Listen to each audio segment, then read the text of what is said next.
गया तोरा। बीती यादों से नाता सहेजना सीखा। भूषण ज्वेलर्स, अनमोल रिश्तों के लिए। बैंकों के निजीकरण के विरोध में बैंक कर्मियों की हड़ताल दूसरे दिन भी लगातार जारी है।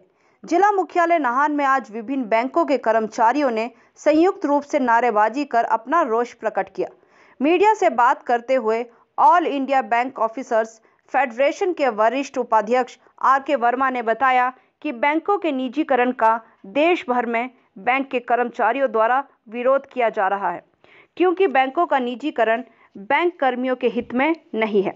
उन्होंने बताया कि भारत की अर्थव्यवस्था को बनाए रखने में बैंकों का अहम योगदान है। ऐसे में बैंकों का निजीकरण करना मौजूदा समय में गलत है। उन्होंने बताया कि भारत सरकार की कई योजनाओं को लोगों तक पहुंचाने में बैंक कर्मियों की अहम भूमिका रही है, जिसमें मुख्य रूप से जन धन योजना, मुद्रा योजना आदि मुख्य रूप से शामिल है। उन्होंने कहा कि मौजूदा समय में करीब 74,000 बैंक कर्मियों की नौकरियां समाप्त हो चुकी है, जो बेहद निंदनीय है।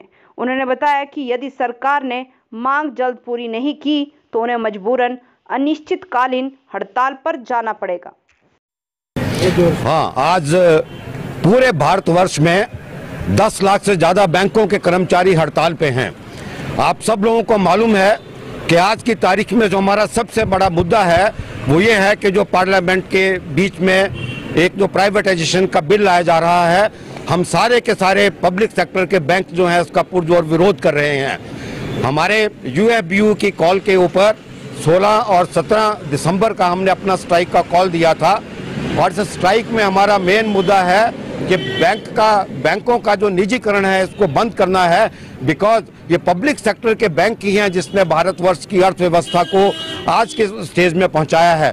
आप लोगों को मालूम होगा कि जिस वक्त जो है बैंकों का जो है वो इनको पब्लिक सेक्टर में लाया गया था, उस वक्त पूरे भारतवर्ष में तकरीबन 8,000 के करीब बैंक थे। लेकिन यदि आज देखा जाए तो पूरे भारतवर्ष में 1,10,000 के करीब शाखाएं हैं। भारत सरकार की जो विभिन्न योजनाएं थी, जैसे कि आपका जन धन योजना, मुद्रा का योजना, चाहे आपका अटल पेंशन योजना, सुरक्षा बीमा योजना और जो डीबीटीएल के प्रोग्राम थे, ये सारे के सारे यदि भारतवर्ष के जन जन में पहुंचे हैं तो उसमें बैंकों का एक बहुत बड़ा योगदान है। हमें समझ नहीं आ रहा है कि सरकार किस पॉइंट ऑफ व्यू को लेकर के बैंकों का निजीकरण करना जा रही है। आप भी सब लोगों को मालूम है कि इस निजीकरण से बहुत ज्यादा नौकरियों का नुकसान है। तकरीबन 74,000 के करीब बैंक एम्प्लॉइज को जो है वो सर्विस से निकाला जा चुका है। अब आप दूसरा एग्जाम्पल यदि सीएसबी का देखिए, कैथलोन सीरियन बैंक का, तो वहां पे क्या है, वहां पे स्ट्राइक क्यों फेल हुआ? क्योंकि आउटसोर्सिंग का ज्यादा जो है आजकल जितने भी ये कार्यपालक हैं ये आउटसोर्सिंग की तरफ ज्यादा जा रहे हैं। अब उससे क्या हो रहा है, यदि किसी संस्था में परमानेंट कर्मचारी 10 होंगे और 50 कर्मचारी आउटसोर्स से लिए जाएंगे तो स्ट्राइक कभी हमारा सक्सेसफुल हो ही नहीं सकेगा और कर्मचारियों का दामन जो है, शोषण जो है वो होता रहेगा। पूरे भारतवर्ष में आज हमारी स्ट्राइक है। हिमाचल प्रदेश के भी विभिन्न जगह पे बहुत सारे आज हमारे आंदोलन हो रहे हैं, डेमोन्स्ट्रेशन हो रहे हैं, और हम आप लोगों के माध्यम से सबको ये भी बताना चाहते हैं कि यदि सरकार नहीं सचेती तो यूएफबीयू की कॉल के ऊपर निश्चित तौर पे हम अनिश्चितकालीन स्ट्राइक के लिए भी जाएंगे।